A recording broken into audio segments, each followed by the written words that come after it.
Olá pessoal, boa tarde. Aqui quem fala com vocês é o professor Marcos Vinícius e hoje estou trazendo a correção referente ao módulo 11 e 12 e o para conferir, tá?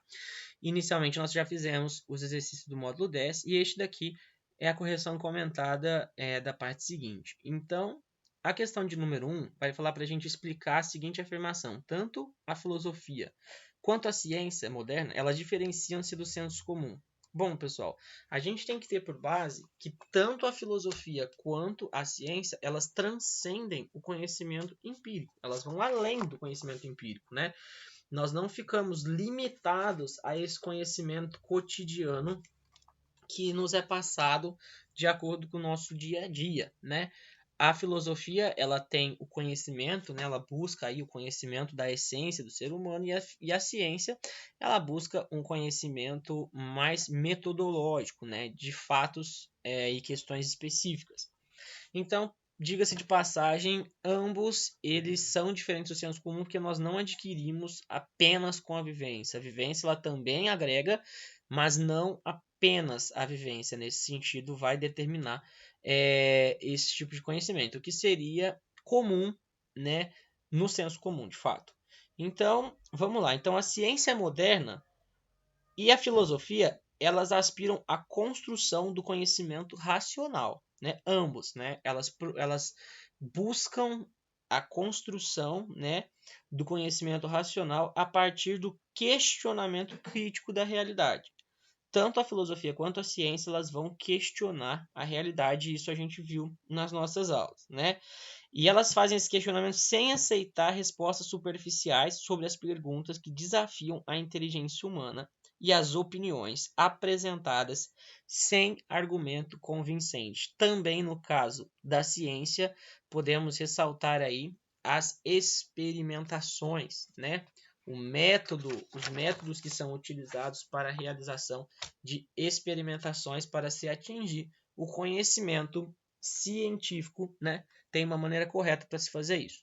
Questão de número 2, ele vai pedir para a gente ler o texto, né, do Francis Bacon. É necessário ainda introduzir-se um modo completamente novo, uma ordem diferente, um novo processo, para continuar a promover a experiência. Pois a experiência vaga, deixada a si mesma, é um mero tateio e presta-se mais a confundir os homens que a informá-los. Mas quando a experiência proceder de acordo com as leis seguras e de forma gradual e constante, poder-se-á, né, esperar algo de melhor da ciência. A infeliz situação em que se encontra a ciência humana transparece até nas manifestações do vulgo. É uma questão da UEL, né? Então, com base no texto e no pensamento de Francis Bacon acerca da verdadeira indução experimental como interpretação da natureza, é correto afirmar que, pessoal, a indução é aquele método que nós estudamos lá no início do módulo 11, né, na segunda aula, se não me engano. E o método indutivo ele propõe aquela realização da coleta de dados, né, dos testes que são feitos do individual para se atingir uma lei geral. Então vamos ver as nossas questões. Na busca do conhecimento, não se podem encontrar verdades indubitáveis, sem submeter as hipóteses ao crivo da experimentação e da observação. A letra A já é o nosso gabarito, a nossa questão correta, porque olha o que ela diz, que no ato de buscar o conhecimento, a gente não pode encontrar verdades indubitáveis sem submeter, né? A gente não pode atingir resultados sem submeter essas hipóteses à experimentação e à observação, né? Aqui no caso, a observação ela antecede a experimentação. Então a questão A é a resposta correta. Indo para o exercício 3, ele vai pedir para a gente ler aqui um fragmento, né? Dois fragmentos, um do Newton Freire e o outro da Marilena Chauí. E ele vai falar o seguinte: considerando os textos anteriores em que são apresentadas uma definição de ciência e uma distinção entre ciência e senso comum, é correto afirmar que a tanto o senso comum quanto a ciência desenvolvem metodologias específicas para tratar com a realidade ou com os fatos. Mentira. Nem a ciência pode sim ter esse sentido, né? As metodologias que são específicas, que são corretas, os meios de se analisar, mas o senso comum ele não tem um método. Ele é um conhecimento empírico, um conhecimento do dia a dia.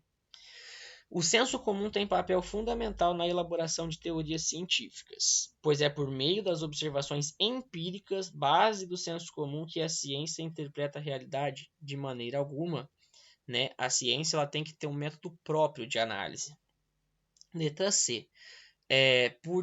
Por ser caracterizada como interpretação ou modelo, a ciência entende que os fatos ou objetos científicos são dados empíricos, espontâneos da nossa experiência cotidiana. De forma alguma, os objetos científicos eles não são apenas limitados a dados empíricos, né? Letra D. Todo fenômeno estudado e compreendido pela ciência é passível de ser controlado, verificado, interpretado e por ser retificado e corrigido por novas elaborações. Este daqui é o nosso gabarito, né? Se a gente for tomar por base aquela explicação de que as leis científicas elas são temporárias, elas não são verdades absolutas, né? Nesse sentido, ele vai colocar aqui, ó, é passível de ser controlado, verificado, interpretado e pode ser retificado, ele pode ser modificado e corrigido por novas elaborações. Assim que surgem novos argumentos, novas provas e a partir, né, dos métodos de análise se obtém novos resultados, ele é passível de ser corrigido. Abandona-se a questão anterior e traz para si os novos resultados que foram obtidos com os meios metodológicos de análise científica, tá? Agora a gente vai aí para a questão de número 4, né?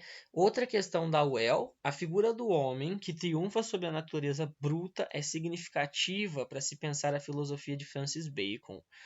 Com base no pensamento de Bacon, considere as afirmativas a seguir. O homem deve agir como intérprete da natureza, para melhor conhecê-la e dominá-la em seu benefício. Então, o homem ele deve ser um intérprete da natureza. Realmente, o Bacon fala que obtém-se resultados por meio da observação da natureza, porém, essa observação ela deve ser feita mediante um método, no caso de Bacon, indutivo, né? Então, para melhor conhecê-la e dominá-la em seu benefício. Inclusive, ele fala do saber é poder, né? Você saber, ter o saber mediante a natureza te dá poder sobre ela. Questão de número 2. O acesso ao conhecimento sobre a natureza depende da experiência guiada por método indutivo. Se ele está falando de Francis Bacon e ele falou de método indutivo, está correto. O acesso ao conhecimento, ou seja, a forma correta de se analisar e observar a natureza, ela depende da experiência guiada pelo método indutivo, ou seja, aquele método que o primeiro método que foi estudado aí na nossa segunda aula, antes do verificacionismo e do falsificacionismo, né? O indutivo ele foi o primeiro que a gente ressaltou. 3. O verdadeiro pesquisador da natureza é um homem que parte de pressuposições gerais para, na sequência e à luz dessas, clarificar as premissas menores. Se a gente está falando de Francis Bacon, está errado. O Francis Bacon ele parte do particular para o geral e não do geral para as premissas menores. É ao contrário. Os homens de experimentos processam as informações à luz de preceitos dados a priori pela razão. Então vamos analisar. Os homens de experimentos, eles processam as informações à luz de preceitos dados a priori. Não, ela não é dada a priori pela razão. Ela tem que passar por um método e aí, através desse método, obtém-se resultados racionais. Então, as questões que estão corretas são somente a afirmativa 1 e 2, tá? Essas são as respostas corretas. Passando agora para a questão de número 5, explique as noções. Então, só recapitulando a questão anterior, é a letra A. Questão de número 5. Explique as noções de experiência vaga e experiência escriturada, de acordo com o filósofo Francis Bacon. Bom, pessoal, segundo Francis Bacon, a experiência vaga ela constitui-se pelo simples uso das sanções no dia a dia, o que podemos conduzir a falsas conclusões sobre a realidade. Para a produção do conhecimento científico, é necessário conduzir os sentidos de modo adequado, ou seja, é preciso um método para consultar a natureza e conseguir as respostas, aliás, as respostas para as nossas dúvidas. Ele está falando, né, nesse caso aí, da experiência escriturada, né, que ela deve, os procedimentos eles devem ser calculados, eles devem ser controlados de forma rigorosa, ok? Partindo agora para o módulo 12, nós temos o primeiro exercício, que é explique o critério falsificacionista de ciência defendido por Karl Popper, né? Falsificacionismo é aquele que a gente estudou após o verificacionismo, né? Então, de acordo com o critério falsificacionista, as hipóteses científicas elas devem ser submetidas a testes experimentais, capazes de revelar a sua falsidade, tá? E a diferença do falsificacionismo que você tem as experiências que tentam provar que aquela teoria seja falsa e não que ela seja verdadeira. Sob esse prisma, os cientistas desenvolvem teorias acerca de um problema pesquisado. Depois, submetem essa teoria a sucessivas experiências, não com o objetivo de comprovar a sua verdade, mas com a intenção de procurar as suas falhas e de constatá-la como falsa. Se essas experiências revelam que a hipótese não é verdadeira, ela deve ser abandonada. No seu lugar, busca-se outra resposta para o problema investigado, e essa nova teoria também passará por testes de falsificação, né? Aí, no caso, se eles conseguirem diagnosticar as falhas na teoria, ela deve ser aceita como uma explicação provisória. Isso que é importante na questão do Popper. Se essa teoria, né, ela tenha passado por todos esses testes e não deu para identificar falhas nessa teoria, beleza, ela é aceita, mas ela não é aceita como uma verdade eterna, ela é aceita como uma verdade provisória, né? Ela foi satisfatória para aquele fenômeno em questão, mas não significa que ela seja satisfatória para todos os fenômenos que existam na natureza. Então, a questão de número 2, né? O Círculo de Viena ele foi um importante marco para a filosofia e exemplarmente propôs que o Círculo de Viena eram aqueles intelectuais que exaltavam o indutivismo por meio do verificacionismo, né? Então vamos lá. Antes de ser classificado de percepção extrema ou subjetividade, todo e qualquer dado deve ser sistematicamente analisado. Antes de ser classificado, antes de ser classificado de percepção extrema ou subjetividade, todo e qualquer dado deve ser sistematicamente analisado. Vamos deixar essa em evidência aí. Em qualquer evento existe algo subjetivo, e isso é disfarçado pelas extraordinárias extensões no mundo metafísico. Não, nada a ver essa questão. Para ser aceita como verdadeira, uma teoria científica deve passar pelo crivo de verificação empírica. Este é o nosso gabarito. Lembrando que a gente está falando do Círculo de Viena, né? Eram aqueles intelectuais que exaltavam o indutivismo, né? E ele vai falar o seguinte: qual que é a premissa desse pensamento? Que toda teoria ela deve passar pela verificação empírica, ela deve passar por um método, né? Então, o nosso gabarito é a letra C do cachorro, ok? Partindo agora para a questão de número 3, estou virando aqui a minha apostila, né? Outra questão da UEL, né? Então, ela vai falar, com base nos textos e nos conhecimentos sobre a ciência e método científico, assinale o que é correto afirmar. O método científico implica a possibilidade constante de refutações teóricas por meio de experimentos cruciais. Vamos deixar esse aqui em evidência, que ele tem grande chance de ser nosso gabarito. A crítica no meio do científico significa o fracasso do cientista. Descartou, não essa. O conflito de hipóteses científicas deve ser resolvido por quem as formulou, sem a ajuda de outros cientistas. Errado. O método crítico consiste em impedir que as hipóteses científicas tenham brechas. Errado. E a atitude crítica é um empecilho para o progresso científico. Errado. O nosso gabarito nessa questão é a letra A. O método científico, ele implica a possibilidade, então ele te dá essa possibilidade constante a todo momento de refutações teóricas, questionamentos, né, novas teorias, por meio de experimentos cruciais. Todo e qualquer resultado científico, ele deve ser obtido por meio de experimentos, né, deve ser obtido aí por meio da atribuição de um método. Ok, pessoal? Vamos partir para o exercício de número 4. Em relação às estruturas das revoluções científicas e ao conceito de paradigma, foi o último conceito estudado que a gente viu na aula. Descrito por Kahn, atribua verdadeiro, né, V para verdadeiro e F para falso. Então vamos lá, segundo Thomas Kahn, a ciência normal evita forçar a natureza dentro dos quadros conceituais do paradigma. Essa questão está falsa.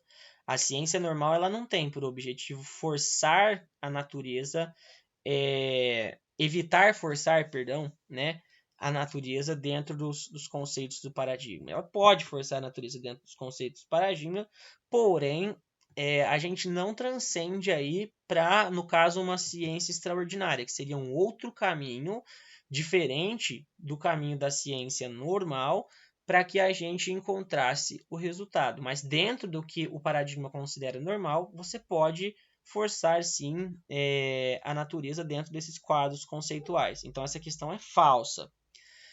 O termo paradigma indica conquistas científicas reconhecidas e que por certo período fornecem um modelo de problemas e soluções aceitáveis aos que praticam em certo campo de pesquisa.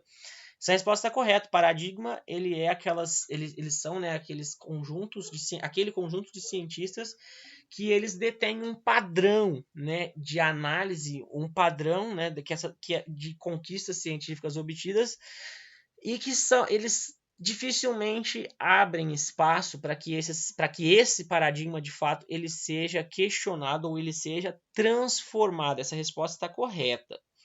Alternativa C. Paradigmas sucessivos dizem coisas diferentes sobre os objetos que povoam o universo e sobre o comportamento de tais objetos. Então vamos analisar a questão. Paradigmas sucessivos, né? Um próximo ao outro, dizem coisas diferentes sobre os objetos que povoam o universo e sobre o comportamento de tais objetos. Correto. Até porque paradigmas, para você formar um novo paradigma, você tem que ter feito com que aquele paradigma anterior ele tenha sido, vamos dizer assim, anulado, ou que ele tenha fracassado em buscar resposta para algo, e foi necessário utilizar, né, da ciência extraordinária, e que essa ciência extraordinária ela tenha conseguido resolver determinado problema. E aí a gente tem uma revolução científica e a gente tem uma adaptação de um novo paradigma. Então, o paradigma que sucede o outro, ele teve que provar algo que o anterior não conseguiu. Então, é uma visão diferente. Agora nós temos a letra D. Um novo paradigma estabelece promessas sobre o campo para qual o antigo paradigma já havia esgotado as suas possibilidades. É o que eu acabei de falar na letra anterior. Essa daqui está correta.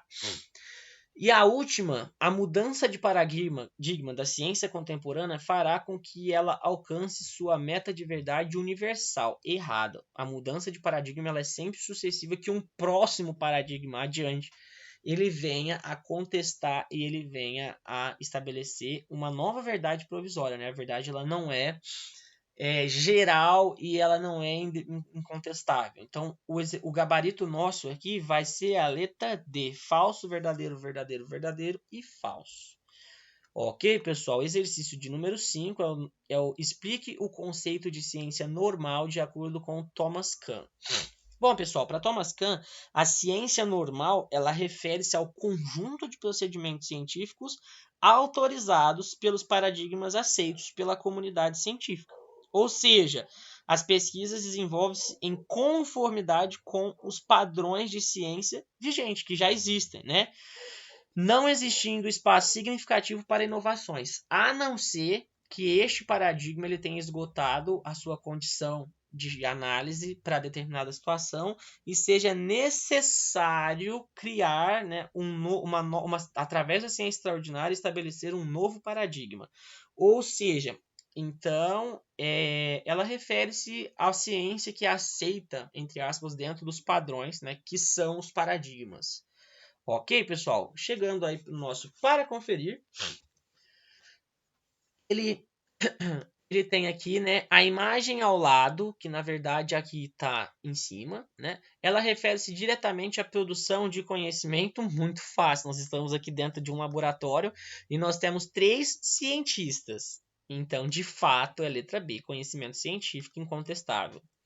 A ciência moderna relaciona-se com o projeto de geração de ilusões, não, angústias, não, tecnologias. A ciência moderna, ela relaciona-se com um projeto de geração de tecnologias e inovações em todos os campos, ok? A gente tem desde cientistas da computação até os cientistas mais conhecidos, que são estes mais, vamos dizer assim, a figura comum do cientista, que é o cientista de laboratório. Então aqui nós temos tecnologias.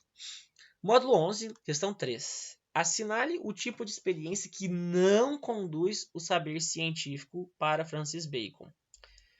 Estruturada, sistemática, indutiva e rigorosa são os verdadeiros. O nosso falso, né, no caso aqui, que não conduz ao saber científico, é a letra A. Experiência vaga. Número 4, módulo 12. Para Thomas Kuhn, nos períodos de crise desenvolve-se a ciência, letra C, extraordinária. Esse período de crise que ele está falando, a gente pode identificar como um período onde a ciência normal teve uma anomalia e não conseguiu resultados para ela. Dessa maneira, desenvolve-se uma ciência que vai além. Ela busca outros caminhos que o paradigma anterior ele não propunha. A gente está falando da ciência extraordinária. A número 5 é para a gente relacionar adequadamente as informações das duas colunas. Então, a gente tem aqui uma coluna e aqui a gente tem outra. Vamos lá. Para facilitar a nossa análise, pessoal, eu vou tentar fazer de acordo aqui com a minha apostila, tá? Porque senão eu vou ter que ficar subindo e descendo aqui direto, tá? Então, inicialmente, nós temos na indução a letra B, que é um método científico proposto por Francis Bacon. Filosofia e ciência, né? Nós temos a letra A, que é nos mundos antigo e medieval, podem ser compreendidas como sinônimo, era a mesma coisa, a gente até estudou isso. O próximo, letra D, verificacionista, é a concepção de ciência para o Círculo de Viena, visto na última aula. Depois, escriturada, letra F. Segundo Francis Bacon, trata-se da experiência que conduz ao conhecimento científico. Senso comum, letra I. Filosofia e ciência diferenciam-se dele, ou seja, é diferente, tá? Então, a filosofia e a ciência são diferentes do senso comum. Experimentalismo, letra C, é uma característica da ciência moderna, lembra do Galileu, né? Aquela transição, depois vamos lembrar do método indutivo com o Bacon e os outros métodos que vêm após, né, para a ciência moderna. Verdades provisórias, letra H, de acordo com Popper, são produzidos pelas pesquisas científicas. Lembra do falsificacionismo que o Popper fala que as verdades científicas elas são provisórias e elas estão suscetíveis a novas verdades, elas não são verdades eternas. Paradigmas, letra G, para Kant são padrões científicos aceitos pela comunidade acadêmica. Lembra que até é difícil não aceita muitas inovações, a não ser quando tenha que passar por um caso de ciência extraordinário. E por último, revolução científica é a letra E. Segundo Thomas Kuhn, ela pode ser produzida a partir de anomalias, quando a ciência extraordinária chega a um resultado que a ciência normal ela não conseguiu atingir. A gente tem uma revolução científica e estabelecimento de um novo paradigma. Então, só repetindo a sequência, ficou B, A, D, F, I, C, H, G, E. E assim nós finalizamos a nossa correção, pessoal. Chegamos ao final de mais um capítulo, né? Eu aguardo vocês na próxima aula para início do próximo capítulo e qualquer dúvida estou à disposição. Um forte abraço a todos vocês.